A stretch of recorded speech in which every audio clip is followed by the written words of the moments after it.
गलत कर रहा हूँ। मेरा खिलाना पे लगा देना। वो भी आ रहे हैं।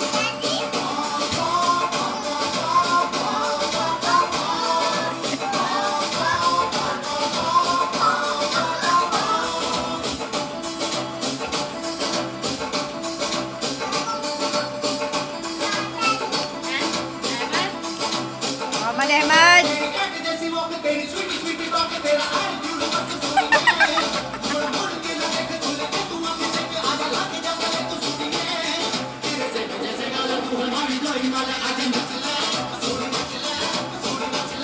फिर से आउट हो जाते हैं।